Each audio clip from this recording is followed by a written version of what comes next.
Փլատակների մաքրման աշխատանքները դեռ չեն ավարտվել, հնարավոր է նոր մարդկանց, նոր տիերի, նոր զոհերի հայտնաբերում։ Ընդհանուր առմամբ այս 4 օրերի ընթացքում Իսրայելում սպանվել է 24 քաղաքացի, այս պահի դրությամբ 519 մարդ է վիրավորվել։ Արդյոք Իրանը ավելի թույլ դուրս եկավ, քան ինչ դուք կբادگերացնեիք։ Ես օրինակ զարմացած եմ, որովհետև Իրանը հազիվ 4-րդ օրն է նոր կսկսի ուշքի գալ եւ ցավերու մեջ է իսկապես եւ ըստ երևույթին պատրաստի ծրագիրը չուներ։ Իրանցիները իրենց հույսը դրել էին ռուսական S-300 համակարգերին, որոնք ընդհանրապես որևէ դիմադրություն հրեական օդուժին չցուցաբերեցին, նաեւ վերջին անգամ ձեռք էին բերել Pantsir M, նրանց հեռավորությունը շատ ցածր է, իսկ ամերիկյան արտադրության F-35-երը արդեն 200 կիլոմետրից տեսնում են այդ Pantsir M-ները։ Տաղուտը այս անր օրերը պիտի կարողանա թիմանալ, թե դարձյալ ներհոսքը պիտի նկատենք դեպի Հայաստան։ Հայաստանի ներքին անվտանգությունը մեզանում այսօր շատ կարևոր է, փոխանակ ասենք ով է կուսակրոն, ով ումից ինչ երեխա ունի եւ այլն,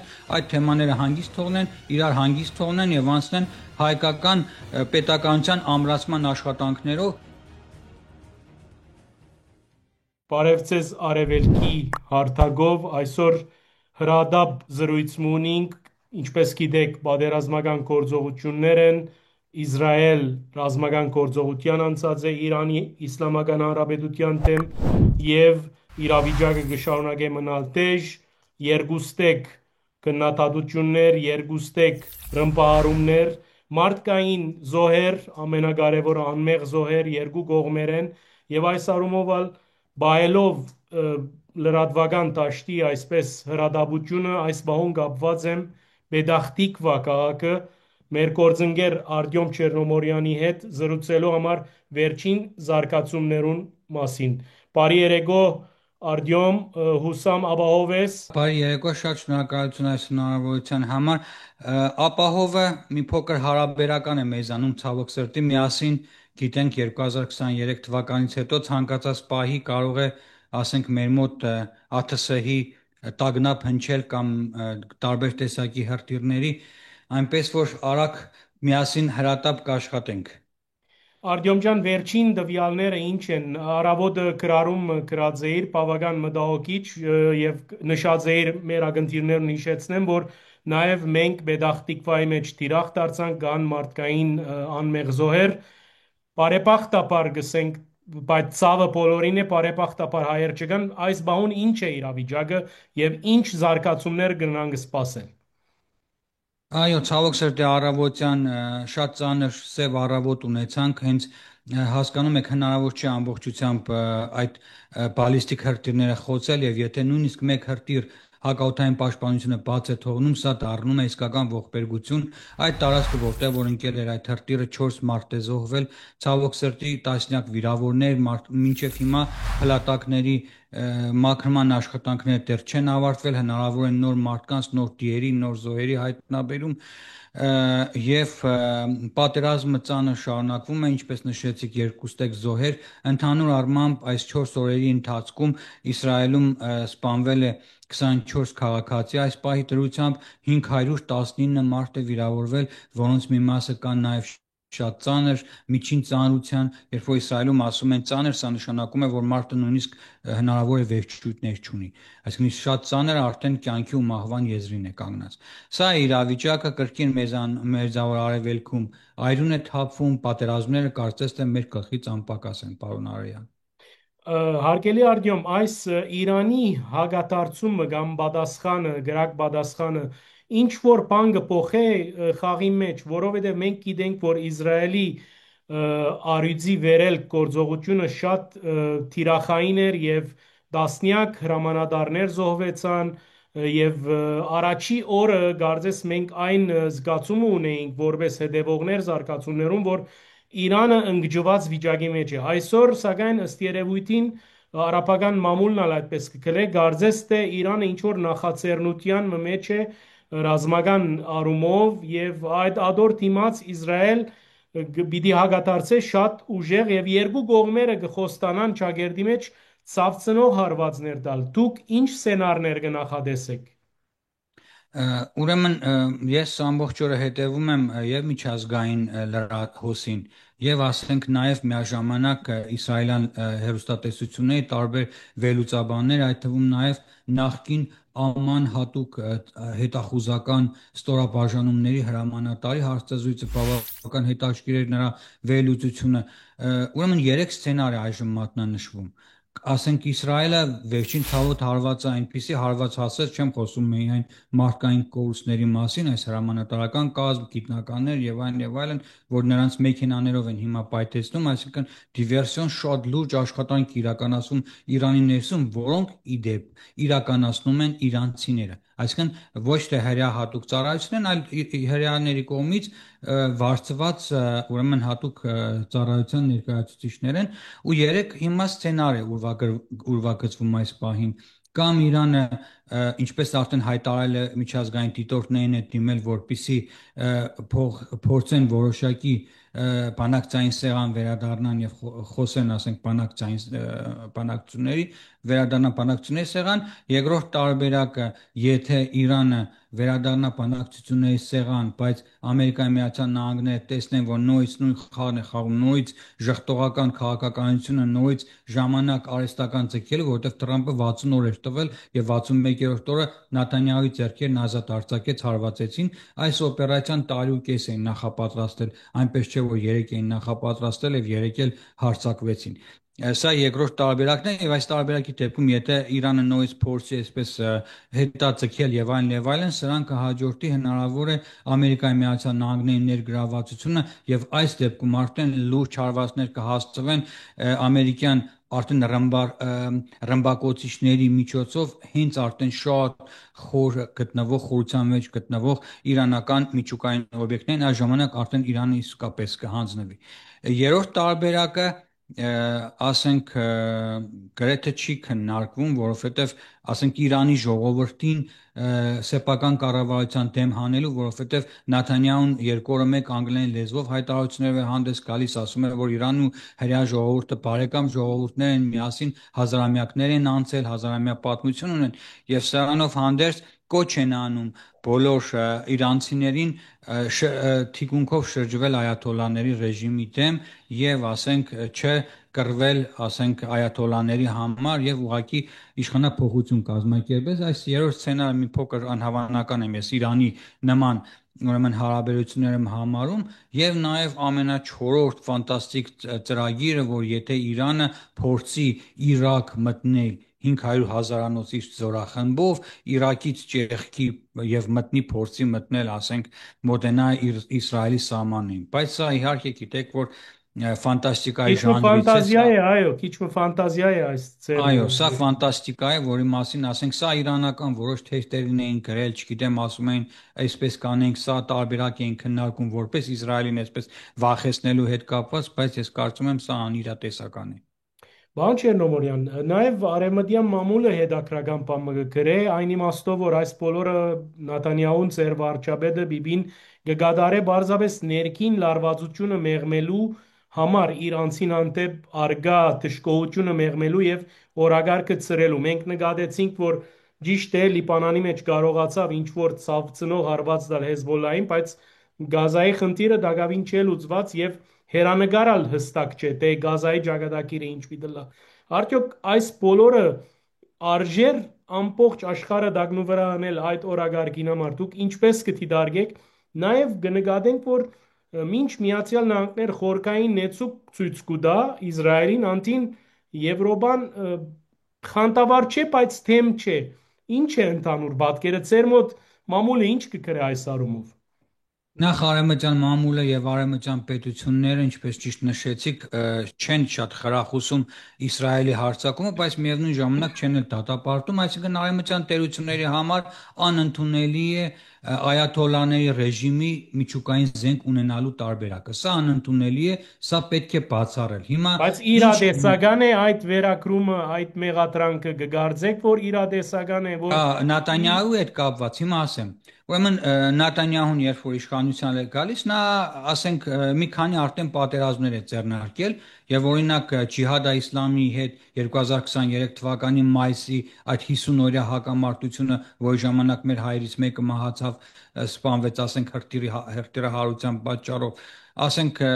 սա սովորական ֆորմուլա է, բայց որ վերցնենք այս ֆորմուլան որպես հիմնական ուղղություն իր իշխանությունը պաշտպանելու համար, սա ես չէի ասի, չեմ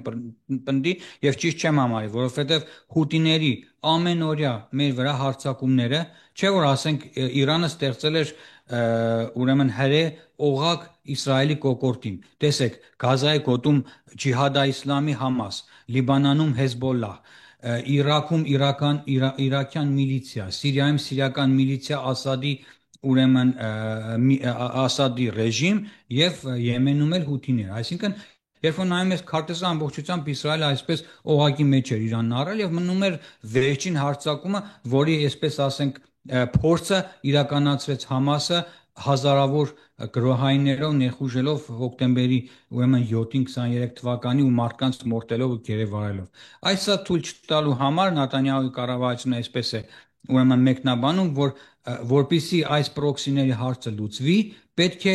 ուրեմն շան գլուխը, օծի գլուխը կտրել։ Ու սա է ներկայացում, որ հիմնական ֆինանսավորը, չէ որ դուք ապրել եք Լիբանանում, Լիբանանը հիմնականում սյունի արաբներից է բաղկացած, բայց շիա, ասենք, փոքրամասնությունը այսօրվա դրությամբ դարել էր թելադրող ողջ մերձավոր արևելքում, հանձինս Ասադի, հանձինս Լիբանանի, հանձինս մնացած շրջանների եւ նաեւ ասենք եւ Ասադի վարչակազմի այս տապալումը եւ Հեզբոլլահի պարտությունը եւ լիբանանցիների ասենք խորը շունչ քաշելը որոշակիորեն նաեւ դրական էր իմ կարծիքով նաեւ մեկնաբանվում, բայց ես չեմ պաշտպանում Նատանյահուին, ցանկացած պատերազմի ձեռնարկություն բոլոր ազգերը գին են վճարում։ Հիմա ես ասենք հրեաների հետ որ խոսում եմ, ասում եմ թե մեր ասենք հրեա ժողովուրդի ընդհանրեն դուք հրեաները ինչ գին եք պատրաստ վճարելու այս պատերազմի համար։ Տեսեք ինչքան անմեղ մարդիկ են զոհվում։ Այսօր Պետախտիկվայում 4-օրեկան երեխային հազիվ էին փրկել փլատակների տակից։ Ես այդ փլատակները տեսնում եմ, հիշում եմ, ասենք, երկրաշարժի տարիները, երբ որ տեսնում եմ Գազայի գոտին փլված, նորից հիշում եմ երկրաշարժի տարիները, այն ժամանակ բնական աղետ էր, միայն մեր հայացքը Աստծուն էր ուղղված։ Իսկ նույնը սա նաև արդեն Տեհրանի մեջ, նույնը նաև Տեհրանի մեջ, չմոռնանք, որ այնտեղ նաև անմեղ զոհեր կան եւ որոնք այո, որովհետև ցանկացած պատերազմ ինչքան էլ որ SMS-ներ ուղարկեն, թռուցիկներ ուղարկեն, զգուշացնեն, միևնույն է հասարակ մարդկանց զոհվելը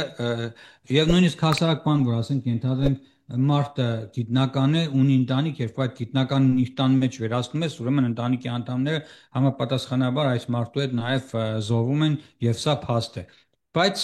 ես Նատանյահուն լավ գիտի, որ ինքը գնալու է։ Սա փաստ է։ Ես ցանկացած հրեայի հետ որ խոսում եմ Իսրայելում, սա փաստ է։ Մեր մոտ ժամանակ առ ժամանակ տնտեսական քաղաքական լուրջ ճգնաժամեր են սկսվում եւ այդ օրթոդոքսների բանակ կանչելու հետ կապված, որ խնդիր է լուրջ նրանք չեն ուզում ծառայել, մենք ենք ստիպում, որ նրանք գնան ծառայեն, եւ նաեւ ասենք տնտեսական, ասենք պարտությունները Իսրայելում, քաղաքական պարտությունները, կոալիցիոն հիմնախնդիրները, որի պատճառով պետք է քանդվեր այս կառավարությունը։ Բայց նույնիսկ եմ կրկնում, հենց Իրանի հետ կապված Նատանյահուի նոր պատերազմ սկսվելը, Նատանյահուն սա կատարել է Թրամփի 61-րդ օրը, այսինքն սա ոչ թե պատահական Նատանյահուի ցանկությամբ էր, այլ սա շատ երկար ժամանակ տարիուկես ծրագրված ուրեմն ռազմական օպերացիա էր, որը փայլուն իրականացվեց։ Նախ մենք ժամը 3-ին այդ օրը զարթնեցինք ու տագնապի չհասկացանք թե ինչ է կատարում, ինչ են նույնիսկ տագնապ տվել, նույնիսկ հութի եղբայրներն են, ես ծիծաղեցի թե հութի եղբայրները նույնիսկ մեզ են այսօր էլի հիշել, պարզվեց չէ, այս անգամ հութի եղբայրները չէին, պարսիկ եղբայրներն էին, ուրիշ եղբայրներ էին, այո, հութիները չէին,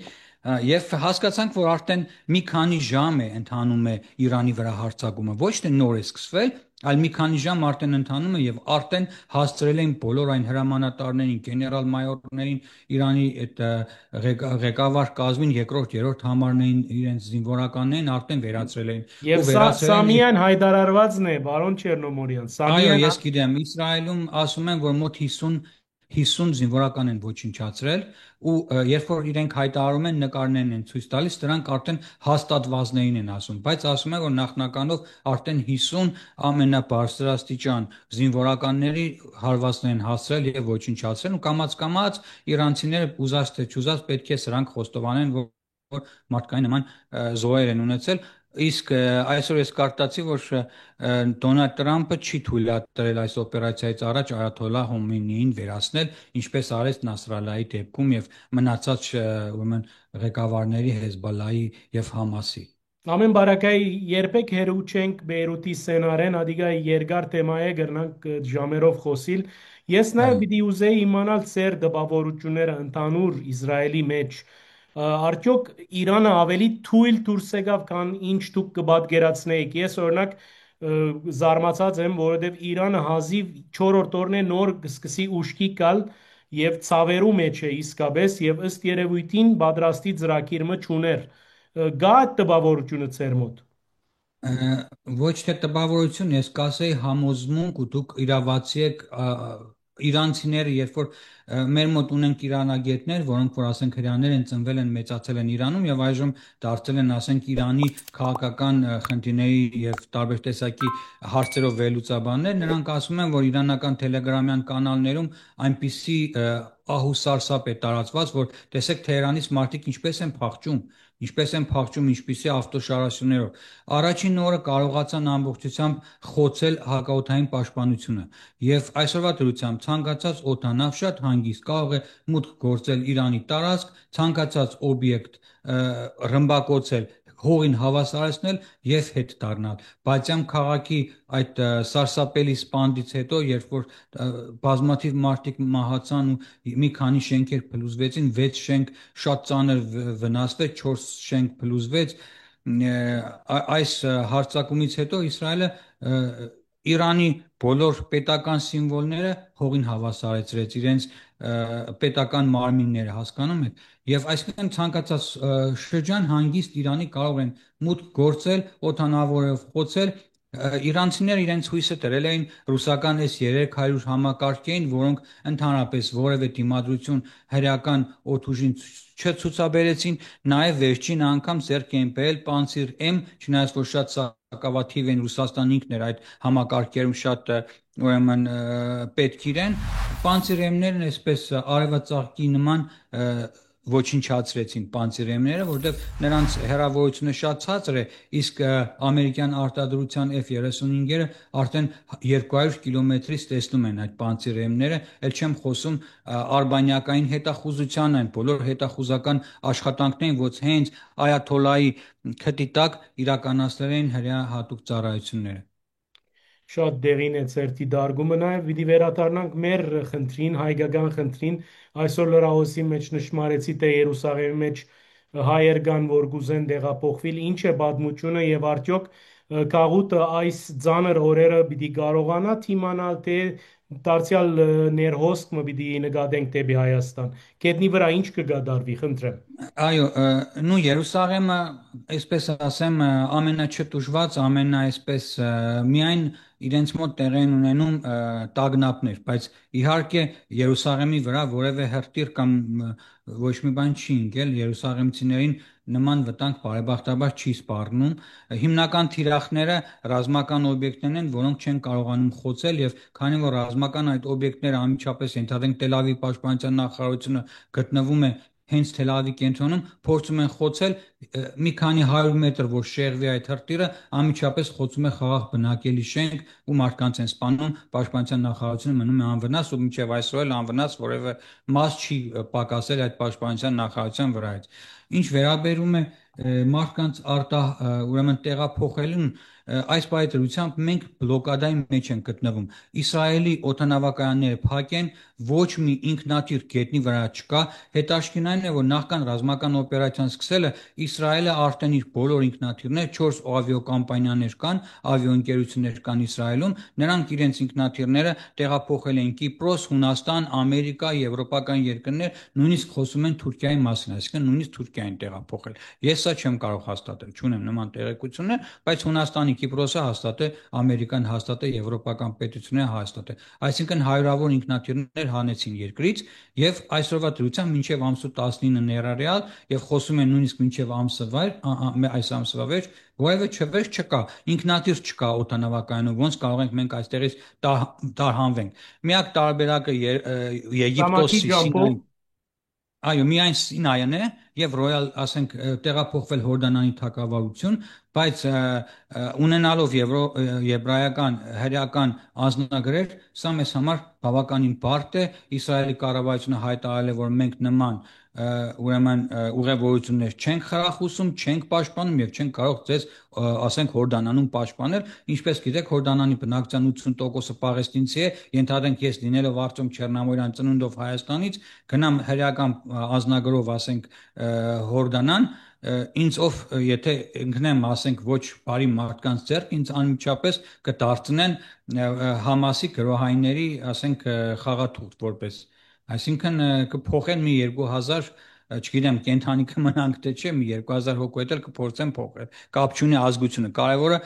հրեական անձնագիր ես ունենում։ Սա է հարցը, ասենք, օտար երկրացիների համար մի փոքր ավելի հեշտ է։ Օրինակ այսօր ես ականատես եղա, թե ինչպես են Իռլանդիայի քաղաքացիներ, օրինակ, Հորդանանի միջոցով տեղափոխվում, ենթադրենք, հա,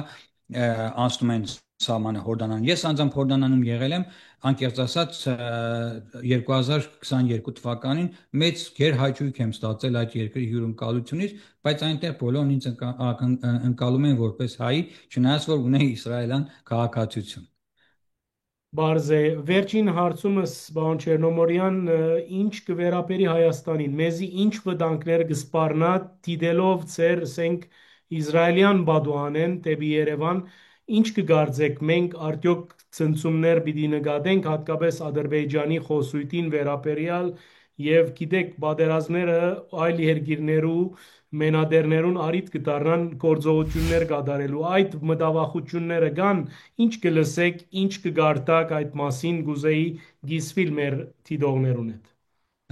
Շատ ճիշտ, շատ տեղին, շատ հետաքրքիր հարց։ Ուրեմն շնորհակալություն։ Նախ այն, որ Իրանի թուլացումը արևմտյան պետություններին էլ ձեռնտու չէ, որովհետեւ չթույլատրեն Թուրքիայի առավել հզորացումը թուրքական տարի պանթուրքիստական, դրա համար իմ կարծիքով ջանքեր կգործադրվեն, որպեսզի այս հակամարտությունը հնարավորինս շուտ ավարտվի։ Սա այս համոզված եմ։ Եթե երկու կողմից էլ ժողովրդի լեզվով ասած կոտոչ ցույց տան, ասենք, եւ փորձեն նորից հարաբերությունները այս ռազմական իրար հետ ճշտեն նորից, սա մեր համար շատ լուրջ մարտահրավերներ են լինելու։ Նախ մի քանի պատճառով թույլ Իրանը այլևս հնարավորություն չի ունենա Հայաստանի կողքին կանգնելու, եթե մինչ այդ մենք 10%-անոց հույս ենք փայփայում, որ հնարավոր է Իրանը որոշակի քայլեր ռազմական անի Հայաստանի, ասենք, թեկուզ պաշտպանելու հետ կապված։ Այսինքն այս պարագայում Իրանը այլևս գործոն չի դառնում։ Իրանի թուլացումը բացում է ձեռքերը Ադրբեջանի եւ Թուրքիայի, նաեւ Սյունիքի հարցերը իրենց օգտին լուծելու, նամանավանդ իրենց ընկեր Ռուսաստանն է իրենց թիկունքին կանգնած է այս հարցում։ Եվ ամենակարևոր նաև խնդիրը, եթե սա էլ բարեբախտաբար տեղի չունենա, եթե Իրանում իրադարձությունները ավելի վատանան, այդ ադրբեջանցիները, որոնք ապրում են Իրանում, սրանք իրանական անձնագրերով կհեղեղեն Հայաստանը։ Ու գնացեք իմացեք, թե այս հեղեղված ադրբեջանցիներից քանիսն են լրտեսներ, քանիսը կաշխատեն ի վնաս Հայաստանի, քանիսը մեզ վնաս կտան, ինչպիսի ահաբեկչական գործողություններ կիրականացնեն Հայաստանում, ինչպիսի ցավոտ հարվածներ հնարավոր է որ հասցնեն մեր առանց այդ էլ բզկտված հայրենիքին։ Եվ ես որևէ քայլ մեր կառավարության կողմից չեմ տեսնում, որ կոնկրետ քայլեր իրագործեն, օրինակ ես կվերցնեի հայկական բանակը Սյունիքում, օրինակ ուժեղացնեի, ուժեղացված տարբերակով ծառայության կանցկացնեի։ Ես ժամանակին հայկական բանակում ծառայել եմ եւ 90-ական թվականներին ենք ծառայել, հոկտեմբերի 27 եմ տեսել եւ այլն եւ այլն։ Եվ կարծում եմ, որ Հայաստանի ներքին անվտանգությունը մեզանում այսօր շատ կարևոր է, փոխանակ ասենք ով է կուսակրոն, ով ումից ինչ երեխա ունի եւ այլն եւ այլն, այդ թեմաները հանգիստ թողնեն, իրար հանգիստ թողնեն եւ անցնեն հայկական պետականության ամրացման աշխատանքներով FPV դրոնների արեստանոցներ պատրաստեն, ինչպես ուկրաինացիները միլիոններով դրոններ են արտադրում եւ դրա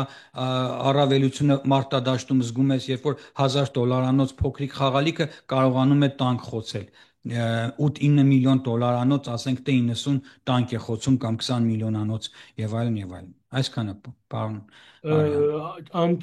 Անչափ շնորհակալ եմ մանավանդ ձեր խոսքի վերջին հատվածը լրիվ համաձայն եմ երկու ցերկով գզորակցիմ, որովհետև մենք նաև գաբրինք բավական աղոտ իրավիճակը եւ հույս ունիմ, որ ամբողջ ազգը այս գաղափարին շուրջ կբոլորվի։ Դարձյալ անչափ շնորհակալություն ցեզմե, որ այս նեղ ժամանակին արիթ կդանք միասին արևելքի հարտակով զրուցելու եւ վստահ եմ հույս ունիմ, որ ապահով կմնաք։ Շնորհակալ եմ մեր ակնթիրներուն հիշեցնեմ, որ հյուրս Պետախտիկվա քաղաքեն, Իսրայելի Պետախտիկվա քաղաքեն լրակրող մեր հայրենագից Արտյոմ Չեռնամորյանն էր եւ նաեւ հորտորս ցեզի հետեւիլ մեր դեսանյութերուն լայք մսեղմել, մեկնաբանություն մտողել, դարաձել մեր դեսանյութերը այդպիսով խտանած գլակ անգախ մամուլի մեր առաքելությունը բարի մնացես։